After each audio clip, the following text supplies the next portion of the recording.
वासुदेवाय। ओम नमो भगवते वासुदेवाय। ओम नमो भगवते वासुदेवाय।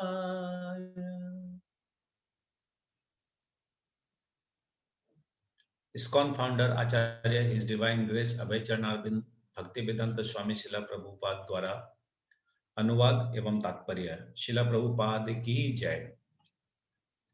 तो आज हम दूसरे अध्याय भगवद गीता यथारूप का दूसरा अध्याय गीता का सार में प्रवेश करेंगे पहले श्लोक से। तो फर्स्ट श्लोक हम लोग लेते हैं। संजय उवाच तं तथा कृपया अविष्टम् अश्रुपुराणकुलेक्षणम् विषीदन्तम् इदं वाक्यम् वाच मधुसूदनः।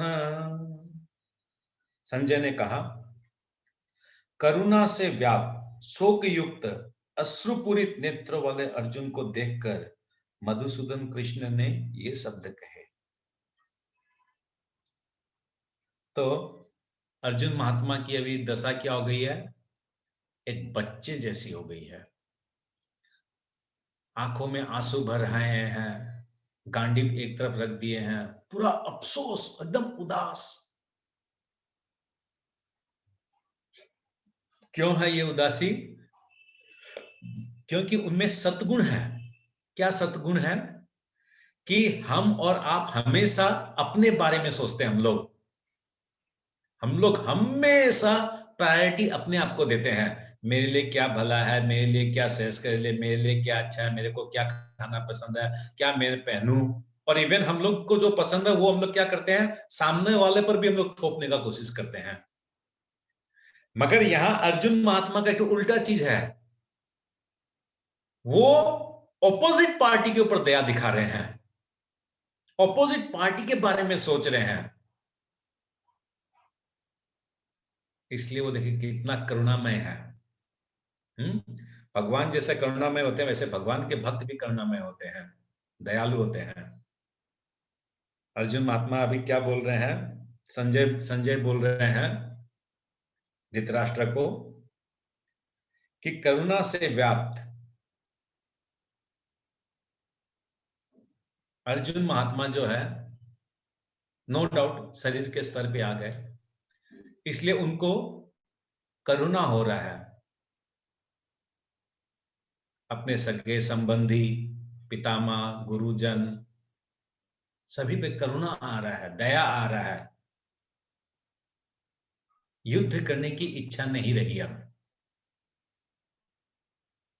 क्योंकि वो शरीर के स्तर में आ गए हैं। He is thinking from body conception से। तो फर्स्ट प्रॉब्लम जो है भगवान उसका समाधान करेंगे। अभी अर्जुन महात्मा को बोलेंगे, your first defect Arjun is, तुमने बॉडी समझा अपने आप को। फिर शोक युक्त हो गए, अश्रुपूरित नेत्र हो गए उनके। तो तात्पर्य को भावना दंगी माता जी पढ़िए।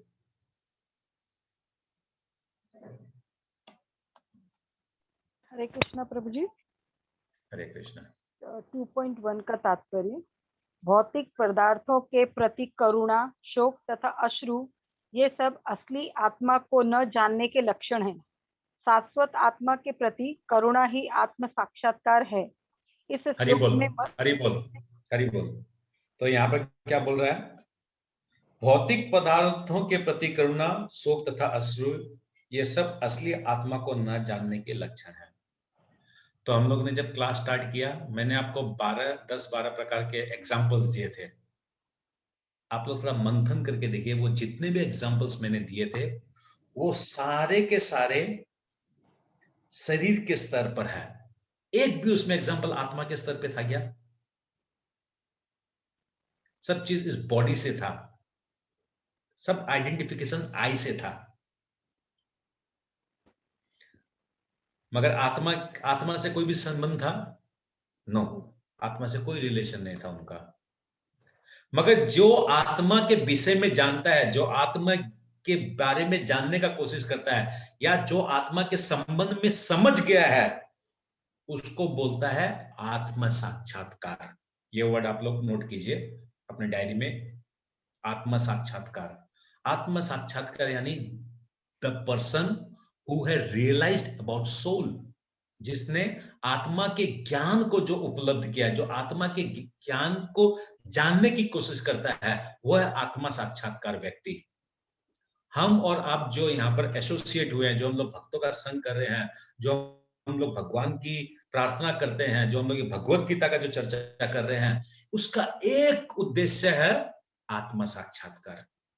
क्योंकि फर्स्ट गलती जो अर्जुन महात्मा की, वही गलती जो मैंने 12 एग्जाम्पल दिए, उस 10-12 जो भी एग्जाम्पल मैंने दिया था, उसमें सब में एक ही हम लोग गलती कर रहे हैं।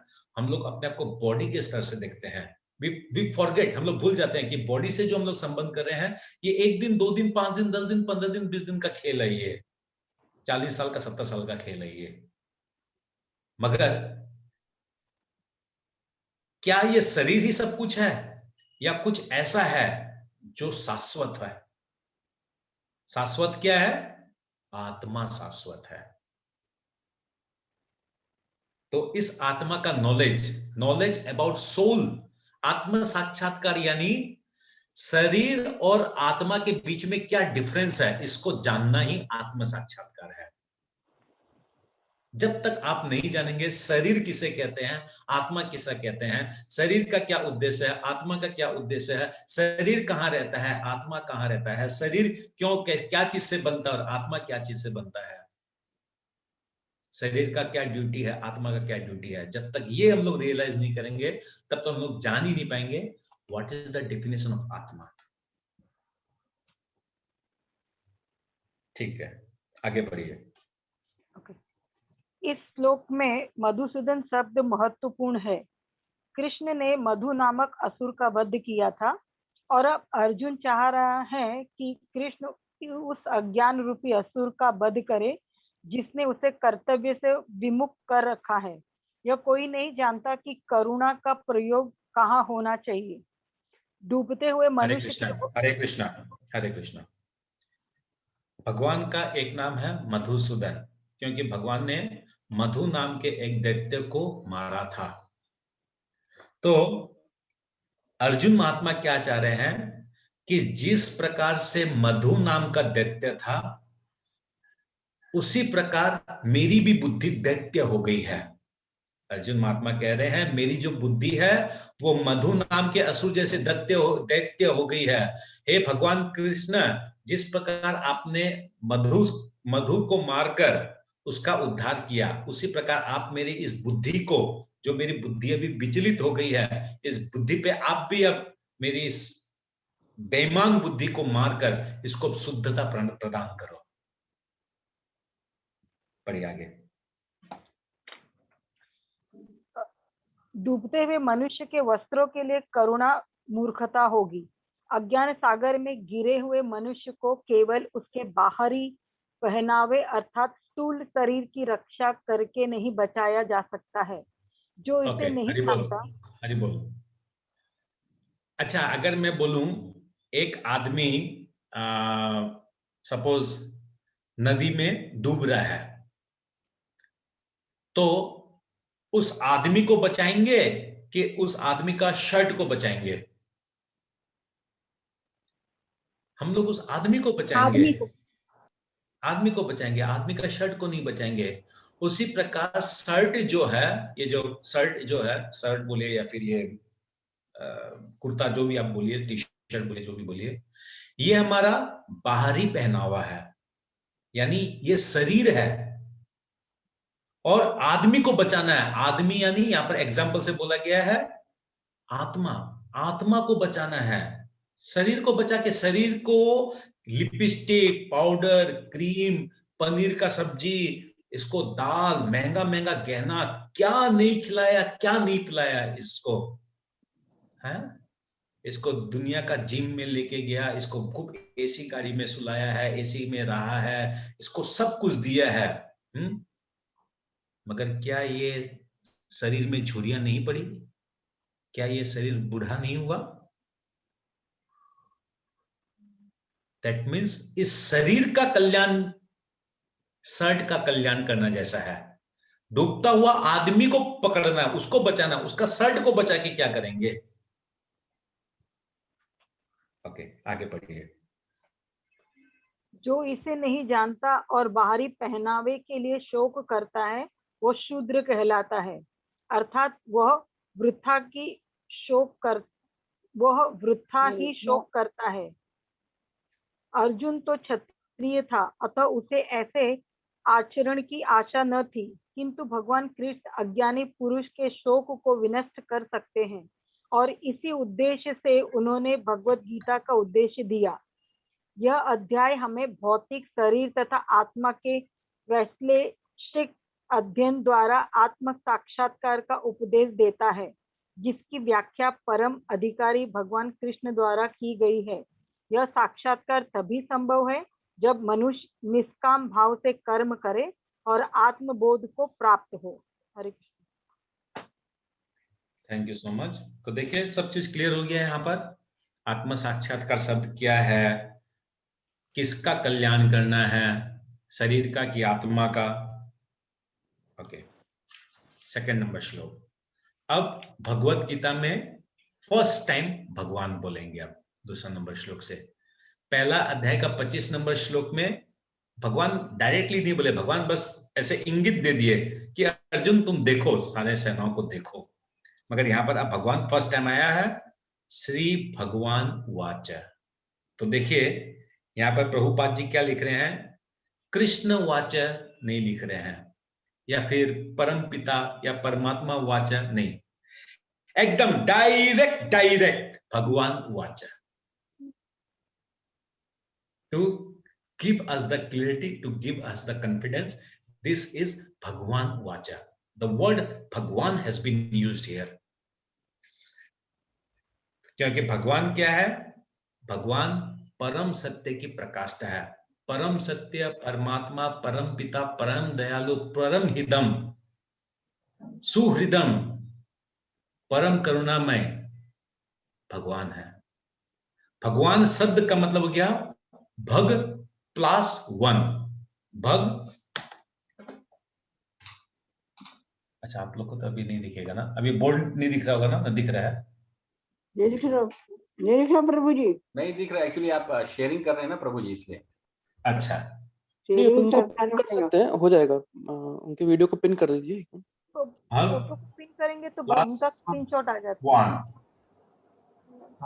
अभी दिख रहा है प्रभु जी। भग प्लस वन। समझ में आ रहा है आप लोग को?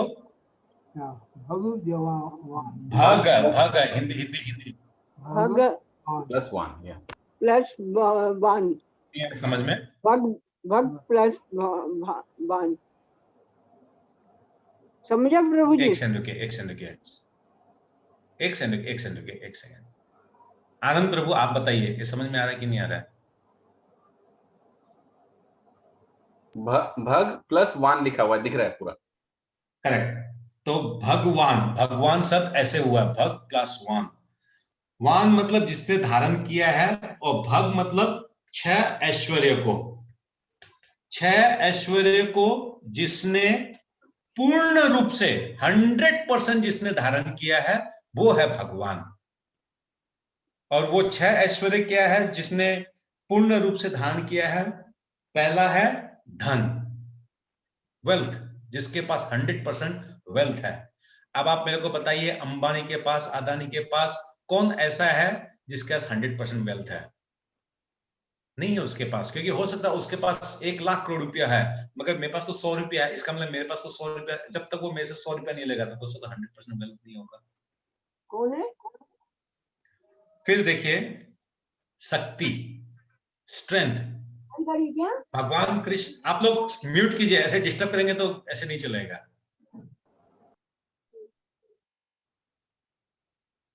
फिर दूसरा आता है शक्ति।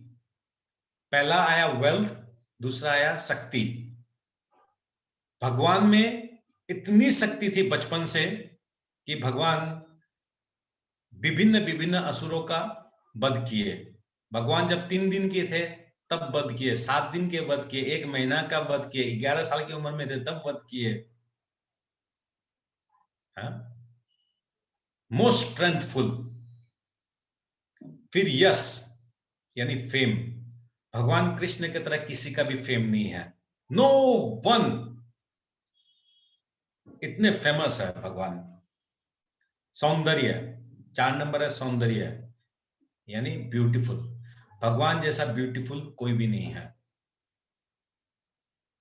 फिर है ज्ञान यानी नॉलेज, भगवान के जैसा किसी में भी पूर्ण रूप से ज्ञान किसी में भी नहीं है। जो समस्त वेदों का ज्ञाता है, जो समस्त वेद दिए हैं, उससे ऊपर और कौन होगा? ना ब्रह्मा है, ना विष्णु है, ना महेश है। ब्रह्मा विष्णु महेश आप लोग लिख लीजिए रेड पेन से, मैं बोला हूं नहीं, शिला प्रभुपाद बोल रहे, आचार्य बोल रहे हैं। ब्रह्मा जी हो, विष्णु हो या शिव जी हो, ये तीनों जन जो है सबॉर्डिनेट है भगवान कृष्ण के, दे आर सबॉर्डिनेट। फिर लास्ट है त्याग, रिनाउंसिएशन, भगवान कृष्ण के ऐसे त्यागी कोई भी नहीं है। तो ये हो गया भगवान। तो इसलिए यहां पर क्या बोला है? श्री भगवान वाचा, भगवान के आगे श्री लगाया गया है। श्री क्यों लगाया गया है? क्योंकि भगवान कृष्ण की जो स्वधर्मनी धर्म पत्नी जो है वो श्री है, इसलिए उनके आगे लगाया जाता है श्री भगवान। हम लोग भी लगाते हैं श्री मोहन, श्री आनंद, श्री अमुक लगाते हैं, और बहुत सारे स्टेट है भारत में जहां लेडीज लोग भी अपने नाम के आगे श्री लगाती है, बहुत सारे स्टेट्स है। क्यों हम लोग लगाते हैं? टू टेक द आशीर्वाद कि श्री हमारे साथ है, हमारा आनंद होगा जीवन में, हमारी उन्नति होगी, हम विजय होंगे, इसलिए हम श्री लगाते थे। मगर आजकल हम लोग क्या हो गए? मिस्टर हो गए हम लोग का उन्नति हो गया, हम लोग श्री से मिस्टर हो गए अब। एनीवेज, तो पहला श्लोक भगवान के द्वारा, श्री भगवान उवाच कूतस्त्वा कमलम् इदं विस्मे सम उपस्थितम् अनार्यजुष्टं स्वर्गं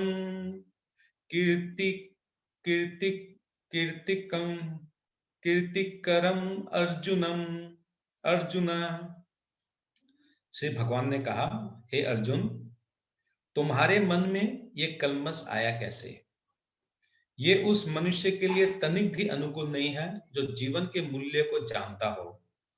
इससे उच्च लोक की नहीं अपितु अपयश की प्राप्ति होती है। तो सबसे पहले भगवान क्या बोल रहे हैं? जैसे हम लोग बच्चा को डांटते हैं ना, जैसे कभी कभी कुमुद माता जी अक्सर बोलती है कि प्रभु जो है हम लोग को कुछ कुछ बोल देते हैं। तो जहां अपनत्व जहां होता है, जहां अपनापन होता है, प्रभु जी प्यार से, जहां यस करेक्ट माता जी, जहां अपनत्व होता है और जहां हम अधिकार, आदमी कोई किसी को तभी बोलता है जब 2 चीज होता है, एक तो होता है रिलेशन, दूसरा अधिकार। अधिकार होने से लोग बोलते हैं, नहीं तो कोई किसी को नहीं बोलता है। तो यहाँ पर भगवान अधिकार और एक संबंध, ये दोनों चीज है बोल के क्या बोल रहे हैं? हे अर्जुन, तुम्हारे मन में ये कलमश आया कैसे? कलमश शब्द का इस्तेमाल किए हैं। कलमश यानी गंदगी।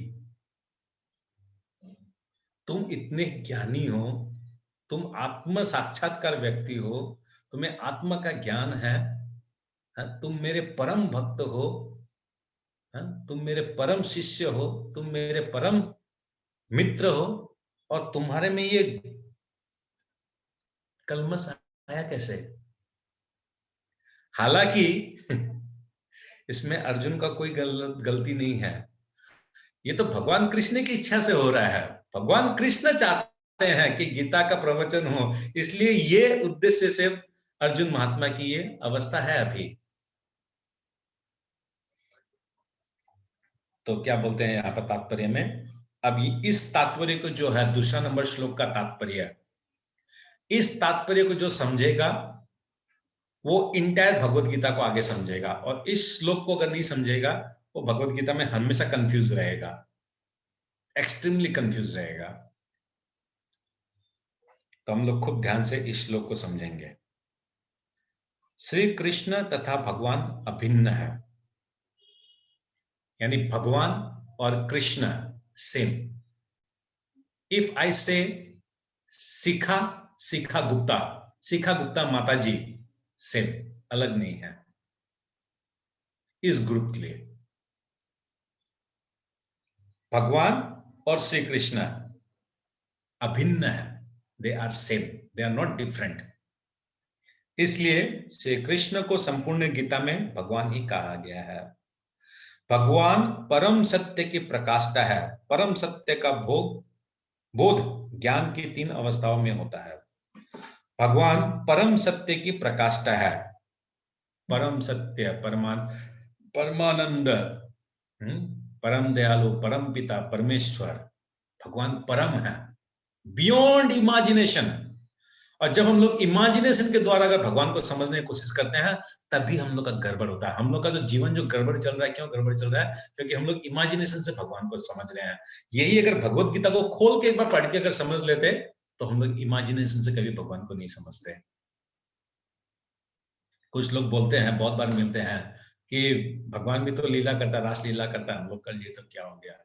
You are a fool, you don't know. है बोला शिव जी भी तो भांग, चरस, चिलम खाते हैं, पीते हैं, हम भी पिएंगे।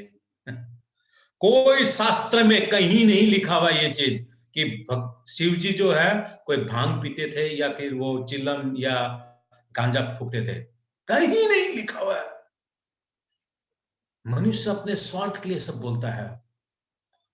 और जो लोग ऐसे बोलते हैं, कोई 1 जन 2 जन मुझे मिले थे, इस तरह से बोले थे, मैं उन लोगों को एक चीज बोला, उनका एक नाम नीलकंठ भी है, तो मैं 1 बोतल जहर ला दूं, उसको भी पी लो।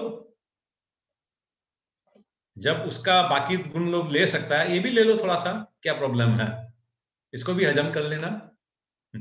एनीवेज, तो भगवान कृष्ण, देखिए नाम ही हम लोग का भगवान कृष्ण निकलता है। भगवान कृष्ण या श्री कृष्ण या भगवान सेम है, कोई अलग नहीं है। तो फर्स्ट पॉइंट भगवत गीता में से जो हम लोग को आज मिला है, वो अचीवमेंट जो आज हम लोग का अचीवमेंट हुआ, पहला अचीवमेंट ये हुआ, कृष्ण ही भगवान है। क्यों है, कैसे है, वो सब आगे हम लोग को प्रूफ मिलेगा। भगवान परम सत्य की प्रकाष्ठा है। परम सत्य का बोध ज्ञान की 3 अवस्थाओं में होता है। Now listen very properly, very very properly. क्या बोल रहा है? ज्ञान की 3 अवस्था होती है। परम सत्य, फर्स्ट वर्ड आया परम सत्य। अच्छा, मैं इंग्लिश लिखूं कि हिंदी लिखूं? हिंदी लिखूंगा तो मेरा हैंडराइटिंग आप लोग समझ नहीं पाएंगे। अच्छा, हिंदी इंग्लिश लिखता चलेगा हूं, प्रभु, कोशिश कर रहा हूं। आई शुड इंग्लिश लर्न चलेगा। हिंदी। नहीं, आई शुड लर्न हिंदी। परम सत्य, परम सत्य जो है किसको कहा गया है? परम सत्य भगवान के लिए कहा गया है। अब बोल रहा है परम सत्य की 3 स्टेज में हम लोग समझ सकते हैं। पहला स्टेज क्या है? पहला स्टेज है ब्रह्म।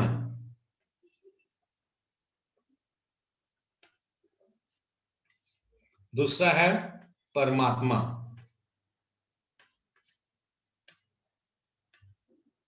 और तीसरा है भगवान स्वयं।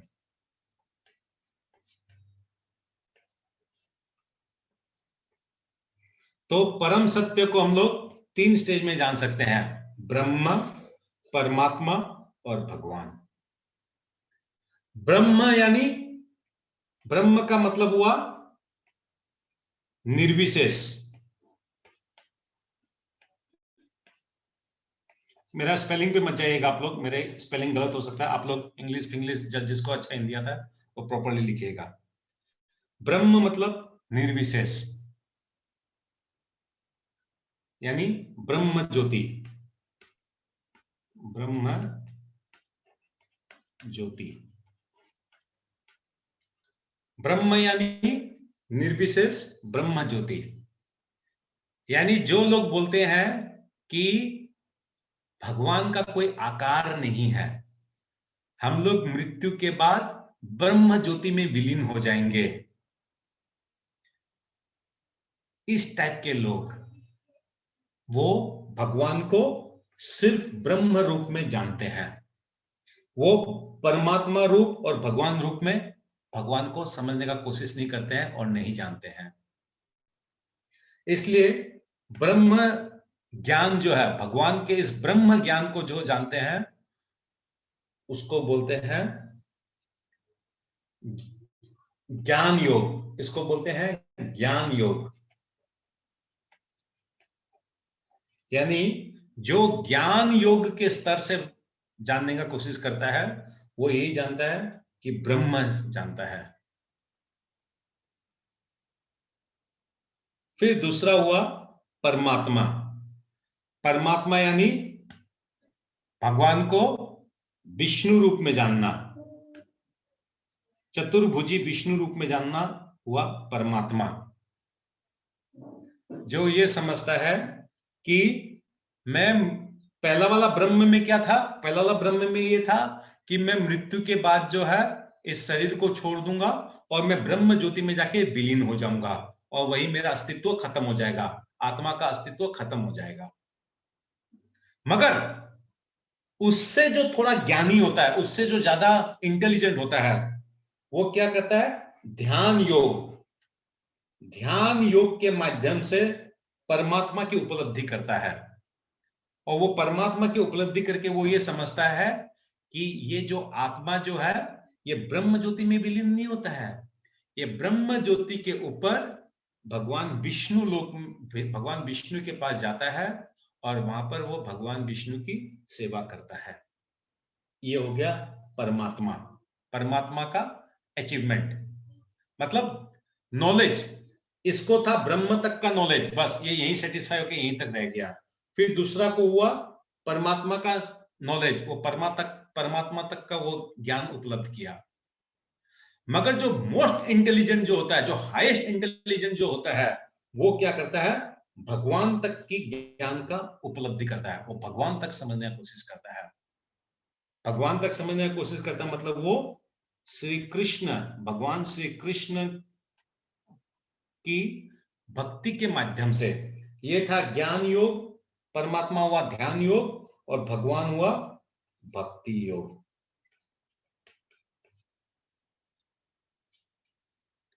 भक्ति योग के माध्यम से वो भगवान को जानने की कोशिश करता है, क्योंकि वो जानता है कि ये मेरा जो आत्मा है, ये आत्मा नित्य है, सनातन है, भगवान का नित्य दास है और इसका ड्यूटी है भगवान के गोलोक धाम में जाकर भगवान की सेवा करना। तो intelligent, more intelligent, most intelligent. इसीलिए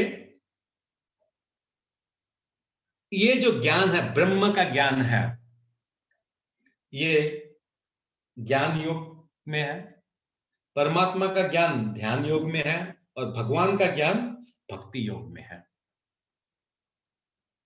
इसको प्रभुपाद इसी चीज को एक एग्जाम्पल से भी समझाए हैं। आप लोग अगर लिखना हो गया तब मैं एग्जाम्पल बोलूंगा मैं, और अगर लिख रहे हैं तो मैं 2 मिनट रुकूंगा। कोई लिख रहा है? जी प्रभु जी, हो गया। लिखा हो हेलो। हो हो गया। गया प्रभु। हाँ प्रभु, हाँ प्रभु जी, इस- ये इस- जो लास्ट में भगवान के साइड में लिखा है, ये क्या लिखा है? कृष्णा, वो कृष्णा। में कृष्णा, लास्ट में भगवान हाँ, के कृष्णा। मीनिंग हाँ, कृष्णा। कृष्णा। ओके ओके हाँ। ओके ओके ओके, धन्यवाद प्रभु जी। ओके, इसी गुरु जी, चीज को परमात्मा के साइड में क्या लिखा हुआ है गुरु जी? परमात्मा के साइड में विष्णु, विष्णु, चतुर्भुजी। ओके, विष्णु, चतुर्भुजी विष्णु रूप। चतुर्भुजी विष्णु। धन्यवाद प्रभु जी। अब इसी चीज को अब खूब ध्यान से सुनिए आप लोग। अब लिखना अगर हो गया तो आप लोग इधर देखिए, बोर्ड में देखिए। इसी चीज को अब प्रभुपाद एग्जाम्पल से समझाए हैं। क्या एग्जाम्पल से? मैंने यहां पर एक सन को ड्रॉ किया, ठीक है। अभी मैं अपना वरांडा में अगर खड़ा होता हूं तो पहले क्या देखूंगा मैं कि सूरज की जो किरणें जो है, रोशनी जो है, वो मेरे फ्लैट में आ रही है, मेरे बेडरूम में आ रही है। पहला सिचुएशन। दूसरा सिचुएशन, मैं इस सूरज को देखूंगा आकाश में। और तीसरा सिचुएशन, इस सूरज का जो है, ये सूरज एक लोक है, इस सूरज के अंदर में भी कोई देवता है जो इसको कंट्रोल करते हैं, जो इसके मालिक है, अधिष्ठाता देव है, जो सूर्य को कंट्रोल कर रहे हैं। तो मैं घर के बेडरूम के अंदर में बैठा हुआ हूं, बेडरूम के अंदर में रोशनी आया, मैं उसी को सूरज समझ लिया। सेटिस्फाई हम उसी ज्ञान से कि मेरे जो रोशनी आया यही सूरज होता है शायद, यानी वो हो गया ब्रह्म ज्ञान। थोड़ा सा में सेटिस्फेक्शन हो गया कि सूरज का रोशनी आया, यानी ये सूरज यही है और इसके अलावा और कुछ नहीं होता है। ये सूर्य जब अस्त हो जाएगा तो ये रोशनी भी खत्म हो जाएगा और सूर्य भी खत्म हो जाएगा।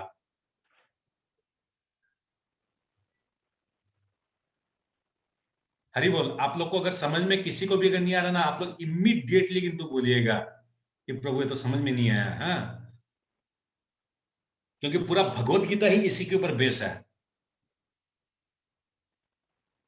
अब पहला कंडीशन क्या था? मैं रूम के अंदर बैठा हुआ था, रूम के अंदर सूर्य का रोशनी आया, मैं उसी को सूर्य समझ लिया और उससे सेटिस्फाई हो गया। और मैं ये समझ लिया कि रोशनी खत्म तो सूर्य भी अस्तित्व खत्म, यानी ब्रह्म ज्योति में मैं अगर लीन हो गया तो ब्रह्म ज्योति में लीन होने के बाद आत्मा का अस्तित्व खत्म। अब दूसरा नॉलेज क्या है कि मैं अपना बेडरूम से निकलकर बरांडा में आया और बरांडा में आके मैं सूरज को देखा तो अच्छा, सूरज का एक तो शेप है, एक साइज है, सूरज का एक अस्तित्व है, सूरज एक गोल है, ये मैं समझने की कोशिश किया। तो यानी उसको मैं परमात्मा, यानी उसको मैं परमात्मा रियलाइजेशन, सूरज को मैं देखा हूं, उसको रियलाइज किया हूं, उसका शेप साइज मैं जानता हूं। यानी अब मेरी नॉलेज जो है सूरज तक पहुंच गई है कि सूरज का शेप साइज क्या था। जब मैं बेडरूम में था तब मेरे को मालूम था कि सूरज का क्या शेप होता है, क्या साइज होता है, मगर बरांडा में जब निकला तब मेरे को मालूम चला सूरज का शेप साइज क्या है। यानी मैं परमात्मा स्वरूप को जान सका। अब क्या है, शास्त्र के माध्यम से, गुरु के माध्यम से, आचार्य के माध्यम से अगर मेरा यह स्टडी होता कि ये सूर्य जो है मेरे को जो दिख रहा है आकाश में, ये एक सूर्य लोक है, इसके अंदर में जिस टाइप से पृथ्वी है उस टाइप से उसके अंदर में भी उसके अधिष्ठाता देव सूर्य देव रहते हैं, वो सूर्य देव उसको कंट्रोल करते हैं, सूर्य देव को भगवान श्री कृष्ण कंट्रोल करते हैं। ये नॉलेज अगर होगा तो मैं क्या सूर्य देव के अंदर में क्या है उस ज्ञान को उपलब्ध कर पाऊंगा। तो वो अंदर का ज्ञान, वो डीप नॉलेज हुआ भगवान का ज्ञान। भगवान का ज्ञान हुआ डीपेस्ट नॉलेज। ये चीज अब जिसको समझ में आया वो नहीं बोलेगा, जिसको बिल्कुल भी समझ में नहीं आया वो बोलेगा।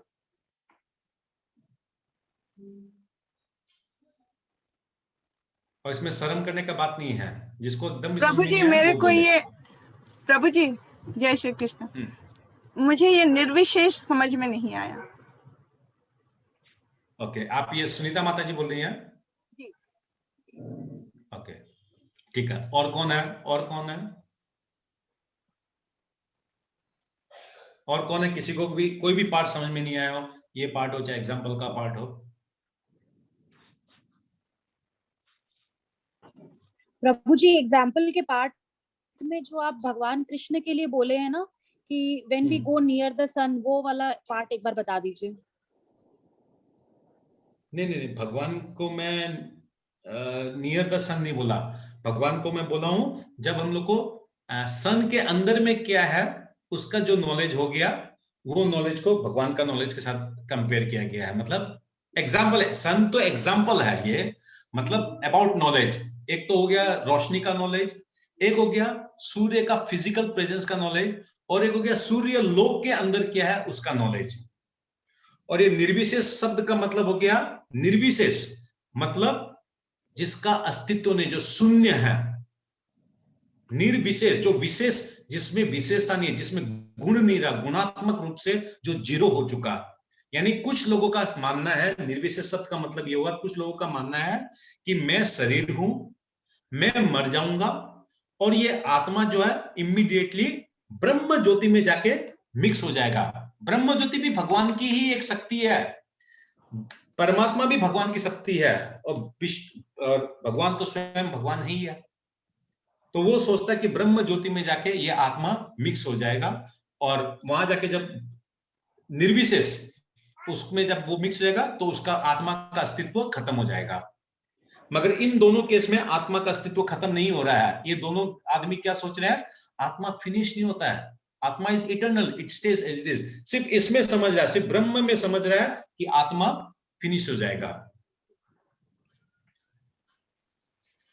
सुनीता माता जी, क्लियर हुआ आपको? हरि बोल। सुनीता माता जी आप लाइन पे है, नहीं है?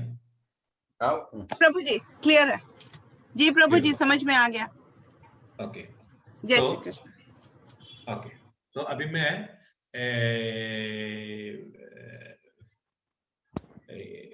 इसी काम गुप्ता माता जी, आप इसको रीड आउट कीजिए तात्पर्य को, एकदम शुरू से पढ़िए तात्पर्य को। श्लोक 2.1 तात्पर्य। श्री कृष्ण तथा भगवान अभिन्न है, इसलिए श्री कृष्ण को संपूर्ण गीता में भगवान ही कहा गया है। भगवान परम सत्य की प्रकाष्ठा है। परम सत्य का बोध ज्ञान की 3 अवस्थाओं में होता है: ब्रह्म या निर्विशेष सर्वव्यापी चेतना, परमात्मा या भगवान का अंतर्यामी रूप जो समस्त जीवों के हृदय में है, तथा भगवान या श्री भगवान कृष्ण। एक सेकंड, हरि बोल, एक सेकंड। इसमें देखिए आप लोग, अब जिन लोग का पेन है वो आप लोग अंडरलाइन कीजिए, मैं बोलता हूं कैसे, तब आप लोग समझ में आएगा कौन कौन सा वर्ड किसके साथ लेन देन है। ब्रह्म या निर्विशेष सर्वव्यापी चेतना, परमात्मा, हाँ, ब्रह्म या निर्विशेष सर्वव्यापी चेतना, ये हो गया एक, ये हो गया ए लिख दीजिए, ए यानी ए ये हो गया।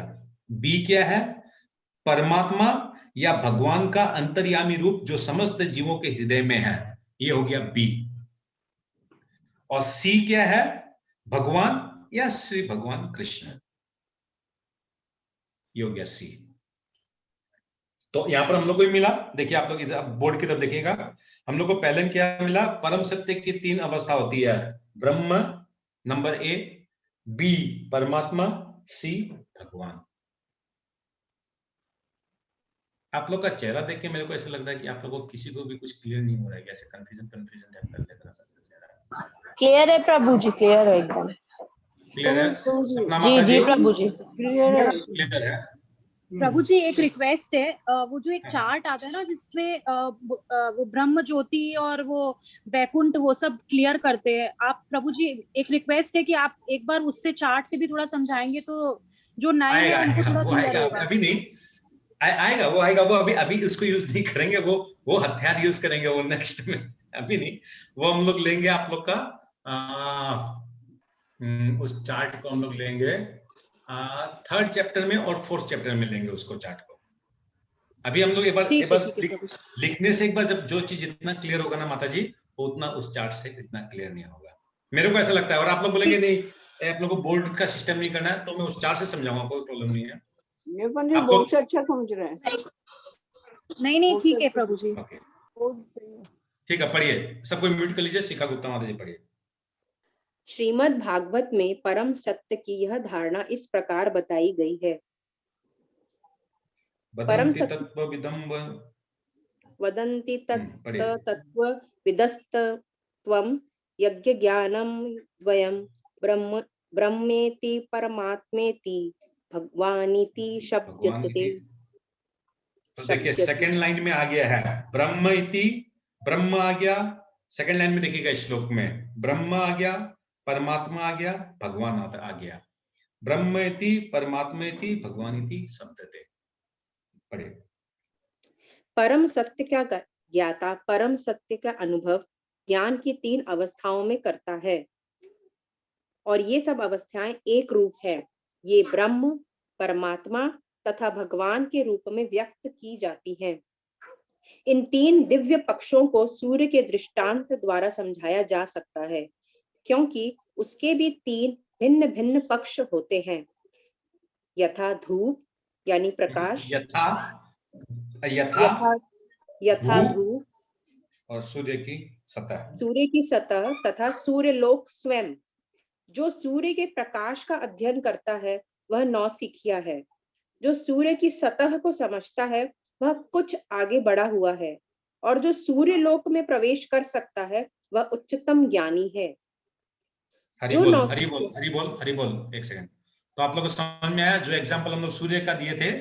मतलब ये एबीसीडी जानता है, ये पैराग्राफ राइटिंग जानता है और ये एसे राइटिंग जानता है तीनों ही सेम, परम सत्य ही है।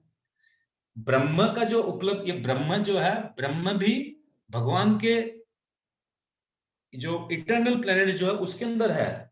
विष्णु भी वही वहां उसके और ऊपर है, और भगवान श्री कृष्ण गोलोक वृंदावन में एकदम सबसे टॉप में है। मगर इसका बीमारियां क्या है, ये सब में किसमें इसमें क्या क्या बीमारी है, क्या क्या डिफॉल्ट है, वो हम लोग धीरे धीरे आस्ते आस्ते पढ़ेंगे। मगर अभी बेसिक स्ट्रक्चर को समझिएगा आप लोग। आगे बढ़िए माता जी। जो नौसिखिया सूर्य प्रकाश, उसकी विश्व व्याप्ति तथा उसकी निर्विशेष प्रकृति के अखंड तेज के ज्ञान से ही तुष्ट हो जाता है, वह उस व्यक्ति के समान है जो परम सत्य के ब्रह्म रूप को ही समझ सकता है। जो व्यक्ति कुछ अधिक जानकर वह सूर्य गोले के विषय में जान सकता है, जिसकी तुलना परम सत्य के परमात्मा स्वरूप से की जाती है, और जो व्यक्ति सूर्य लोक के अंतर में प्रवेश कर सकता है, उसकी तुलना उससे की जाती है जो परम सत्य के साक्षात रूप की अनुभूति प्राप्त करता है। अतः जिन भक्तों ने परम सत्य के भगवान स्वरूप का साक्षात्कार किया है, वे सर्वोच्च अध्यात्मवादी हैं। यद्यपि परम सत्य के अध्ययन में रत सारे विद्यार्थी एक ही विषय के अध्ययन में लगे हुए हैं। सूर्य का प्रकाश, सूर्य का गोला तथा सूर्य लोक की भीतरी बातें, इन तीनों को एक दूसरे से विलग नहीं किया जा सकता। फिर भी तीनों अवस्थाओं के अध्येता एक ही श्रेणी के नहीं होते। संस्कृत शब्द भगवान की व्याख्या व्यासदेव के पिता पराशर मुनि ने की है। समस्त धन, शक्ति, यश, सौंदर्य, ज्ञान तथा त्याग से युक्त परम पुरुष भगवान कहलाता है। ऐसे अनेक व्यक्ति हैं जो अत्यंत धनी हैं, अत्यंत शक्तिमान हैं, अत्यंत सुंदर हैं और अत्यंत विख्यात, विद्वान तथा विरक्त भी हैं, किंतु कोई साधिकार यह नहीं कह सकता कि उसके पास सारा धन, शक्ति आदि है। एकमात्र कृष्ण ही ऐसा दावा कर सकते हैं, क्योंकि वे भगवान हैं। ब्रह्मा, शिव या नारायण सहित कोई भी जीव कृष्ण के समान पूर्ण ऐश्वर्यवान नहीं है। अतः ब्रह्म संहिता में स्वयं ब्रह्मा जी का निर्णय है कि श्री कृष्ण स्वयं भगवान हैं। न तो कोई उनके तुल्य है, न उनसे बढ़कर है। वे आदि स्वामी या भगवान हैं, गोविंद रूप में जाने जाते हैं और समस्त कारणों के परम कारण हैं। ईश्वरः परम कृष्ण सच्चिदानंद विग्रह अनादिरादिर गोविंद सर्व कारण कारणम। ऐसे अनेक पुरुष हैं जो भगवान के गुणों से युक्त हैं, किंतु कृष्ण परम है, क्योंकि उनसे बढ़कर कोई नहीं है। वे परम पुरुष हैं और उनका शरीर सच्चिदानंदमय है। वे आदि भगवान गोविंद हैं और समस्त कारणों के कारण हैं। ब्रह्म संहिता 5.1। भागवत में भी हरि बोल, हरि बोल। यहाँ पर एक तो वर्ड आया है सच्चिदानंद। भगवान का शरीर क्या है? सच्चिदानंद, यानी इसमें 3 वर्ड घुसा है, सत, चित और आनंद। खूब महत्वपूर्ण बात है। सत, चित और आनंद, ये तीनों चीज जब मिलता है तब भगवान होता है। यानी अब इस चार्ट के अंदर में अब हम लोग को क्या मिला है, भगवान अगर होंगे तो भगवान के पास अगर हम लोग पहुंचेंगे तो हम लोग को क्या मिलेगा, सत मिलेगा, चित मिलेगा और आनंद मिलेगा। सत मतलब इटर्नल, चित मतलब नॉलेज और आनंद मतलब ब्लिस। सत, चित, आनंद मिलेगा। अब देखिए ब्रह्म में क्या मिलेगा, ब्रह्म में सिर्फ इटर्नल मिलेगा, इटर्निटी मिलेगा, यानी सिर्फ सत मिलेगा यहां पर, और चित और आनंद नहीं मिलेगा। परमात्मा में क्या मिलेगा, सत मिलेगा और चित मिलेगा, यानी इटर्नल मिलेगा और नॉलेज मिलेगा। सिर्फ एकमात्र भगवान की रियलाइजेशन में, सिर्फ भगवान की रियलाइजेशन में सत, चित, आनंद तीनों चीज मिलेगा। डिफरेंस समझ में अब आया आप लोग को कि ब्रह्म में क्या प्रॉब्लम है, परमात्मा में क्या प्रॉब्लम है और भगवान में क्या मिलेगा। सत, सच्चित, सच्चित आनंद। Clear to everyone? ओके, आगे पढ़िए। भागवत में भी भगवान के नाना अवतारों की सूची है, किंतु कृष्ण को आदि भगवान बताया गया है, जिनसे अनेकानेक अवतार तथा ईश्वर विस्तार करते हैं। एते चांश कला पुंसः कृष्णस्तु भगवान स्वयं इंद्रारी व्याकुलम लोकम मुड्यंती युगे युगे। यहाँ पर वर्णित सारे अवतारों की सूचियां या तो भगवान की अशंकलाओं अथवा पूर्ण कलाओं की हैं, किंतु कृष्ण तो स्वयं भगवान हैं। भागवत 1.3.28। अतः कृष्ण आदि भगवान, परम सत्य, परमात्मा तथा निर्विशेष ब्रह्म दोनों के उद्गम हैं। हरि बोल। एक सेकंड, इस लाइन को आप लोग मार्क कीजिए। देखिए इस लाइन में क्या बोल रहे हैं, भगवान श्री कृष्ण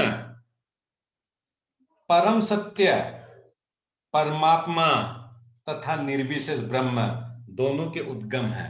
यानी ये जो ब्रह्म रियलाइजेशन, परमात्मा रियलाइजेशन, ये दोनों जो है कृष्ण भगवान के अंडर में है। समझ में आया ये सेंटेंस क्या बोलना चाह रहा है? ये सेंटेंस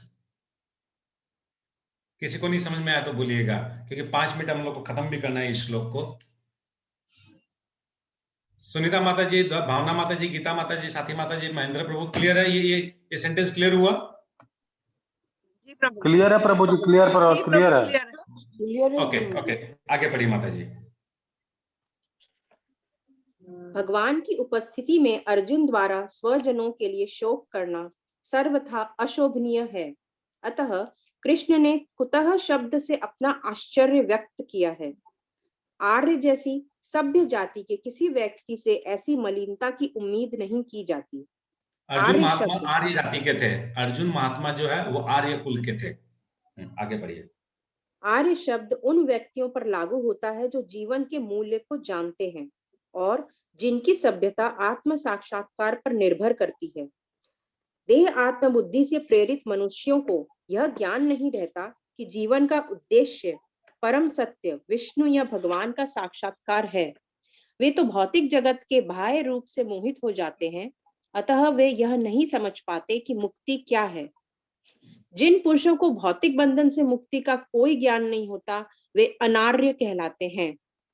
यद्यपि अर्जुन क्षत्रिय था, किंतु युद्ध से विचलित होकर वह अपने कर्तव्य से गुमराह हो रहा था। उसकी यह कायरता अनार्यों के लिए ही शोभा देने वाली हो सकती है। कर्तव्य पथ से इस प्रकार का विचलन न तो आध्यात्मिक जीवन में प्रगति करने में सहायक बनता है और न ही इससे इस संसार में ख्याति प्राप्त की जा सकती है। भगवान कृष्ण ने अर्जुन द्वारा अपने स्वजनों पर इस प्रकार की करुणा का अनुमोदन नहीं किया।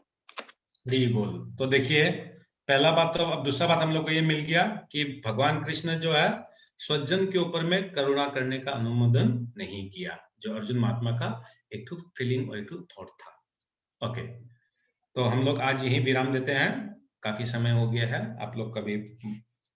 ठीक है, श्रीमद् भगवद गीता यथारूप की जय, शिला प्रभुपाद की जय। ओम तत्सत। आज का प्रश्न ये है जो आप लोग मेरे को